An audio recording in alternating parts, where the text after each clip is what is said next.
গেলে কিন্তু আমি তোমাদেরকে দেখিয়েছিলাম কিভাবে তোমরা ড্যাশবোর্ড আর্নিং থেকে কিভাবে টাকা ইনকাম করবে। তো আজকে দেখাবো কিভাবে তোমরা ওই ওয়েবসাইট থেকে টাকা উইথড্র করবে। তো কথা না বাড়িয়ে ভিডিওটি শুরু করা যাক। কিভাবে তোমরা টাকা উইথড্র করবে তার জন্য তোমরা প্রথমে ওই ওয়েবসাইটে ক্লিক করবে। যারা ওয়েবসাইটটি এখনও সংগ্রহ করতে পারোনি, আমার ভিডিও ডিসক্রিপশন বক্সে ওয়েবসাইটের লিঙ্ক দেওয়া থাকবে। তো টেলিগ্রামের লিঙ্ক দিয়ে রাখবো, ওইখান থেকে তোমরা টেলিগ্রামে ঢুকে ওইখানে ফার্স্টে দুইটা লিঙ্ক দেখতে পাবে। ওই দুইটা লিঙ্কের যে কোনো একটা থেকে তোমরা ওয়েবসাইটে ঢুকে নেবে। তারপর তোমাদের এইরকম একটা ইন্টারফেস শো করবে। তারপর এখানে নিচে দেখতে পাচ্ছ ইনকাম নামে একটা সেটিংস রয়েছে। তারপর এখানে ইনকাম সেটিংসে ক্লিক করার পর কিন্তু উপরে দেখতে পাচ্ছ আমার কিন্তু ক্যাশ আউট বাটন অ্যাড হয়ে গেছে। তোমাদের কিন্তু ক্যাশ আউট বাটন অ্যাড হবে না। এর কারণ হচ্ছে তোমাদের কিন্তু $200 হলে এটা তোমরা উইথড্র করতে পারবে, কিন্তু আমারও কিন্তু $200 হয়েছে।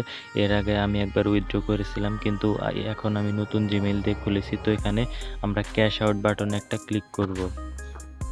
এখানে ক্লিক করলে কিন্তু তোমাদেরকে একটি শর্ত দিয়েছে যে 30 জনকে তোমার ইনভাইট পাঠাতে হবে। আমার কিন্তু মাত্র 5 জন হয়েছে। তো যখন তোমরা 30 জনকে ইনভাইট কিন্তু তোমরা ডলারটা উইথড্র করতে পারবে। উইথড্র কিন্তু তোমরা এখানে যে উপরে দেখতে পাচ্ছ, এখানে বিকাশের মাধ্যমেও কিন্তু উইথড্র করতে পারবে। এই যে সিলেক্ট মেথড, এখানে একটা ক্লিক করবে। করে কিন্তু এখানে তোমরা অনেকগুলো অপশন দেখতে পাচ্ছ।